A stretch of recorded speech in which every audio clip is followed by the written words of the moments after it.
एक घास के तिनके का भी रहस्य है जो हर किसी को नहीं मालूम, क्योंकि आज तक हमने हमारे ग्रंथों को सिर्फ पढ़ा, समझने की कोशिश नहीं की। रावण ने जब माँ सीता जी का हरण करके लंका ले गया, तब लंका में सीता जी वट वृक्ष के नीचे बैठकर चिंतन करने लगी। रावण बार बार आकर माँ सीता जी को धमकाता था, लेकिन माँ सीता जी कुछ नहीं बोलती थी। यहाँ तक कि रावण ने श्री राम जी के वेशभूषा में आकर माँ सीता जी को भ्रमित करने की भी कोशिश की, लेकिन फिर भी सफल नहीं हुआ।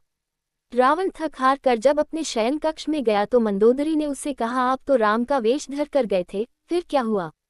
रावण बोला, जब मैं राम का रूप लेकर सीता के समक्ष गया तो सीता मुझे नजर ही नहीं आ रही थी।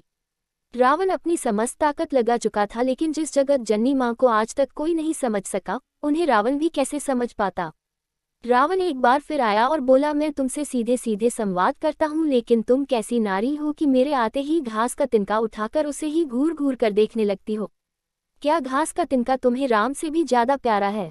रावण के इस प्रश्न को सुनकर माँ सीता जी बिल्कुल चुप हो गई और उनकी आंखों से आंसुओं की धार बह पड़ी। इसकी सबसे बड़ी वजह थी कि जब श्री राम जी का विवाह माँ सीता जी के साथ हुआ, तब सीता जी का बड़े आदर सत्कार के साथ गृह प्रवेश भी हुआ। बहुत उत्सव मनाया गया। प्रथानुसार नववधू विवाह पश्चात जब ससुराल आती है तो उसके हाथ से कुछ मीठा पकवान बनवाया जाता है, ताकि जीवन भर घर में मिठास बनी रहे।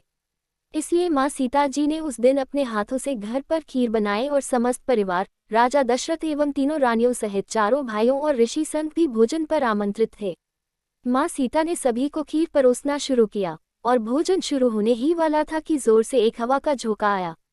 सभी ने अपनी अपनी पतले संभाली। सीता जी बड़े गौर से सब देख रही थी। ठीक उसी समय राजा दशरथ जी की खीर पर एक छोटा सा घास का तिनका गिर गया, जिसे माँ सीता जी ने देख लिया। लेकिन अब खीर में हाथ कैसे डालें, ये प्रश्न आ गया। माँ सीता जी ने दूर से ही उस तिनके को घूर कर देखा, वो जलकर राख की एक छोटी सी बिंदु बनकर रह गया। सीता जी ने सोचा, अच्छा हुआ किसी ने नहीं देखा। लेकिन राजा दशरथ माँ सीता जी के इस चमत्कार को देख रहे थे। फिर भी दशरथ जी चुप रहे और अपने कक्ष पहुंचकर माँ सीता जी को बुलवाया। फिर उन्होंने सीता जी से कहा कि मैंने आज भोजन के समय आपके चमत्कार को देख लिया था। आप साक्षात जगत जननी स्वरूपा हैं, लेकिन एक बात आप मेरी जरूर याद रखना। आपने जिस नज़र से आज उस तिनके को देखा था, उस नज़र से आप अपने शत्रु को भी कभी मत देखना।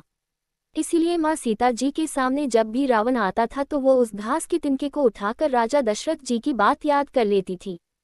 त्रिल धरोट कहत वैदेही, सुमिरि अवधपति परम स्नेही, यही है उस तिनके का रहस्य।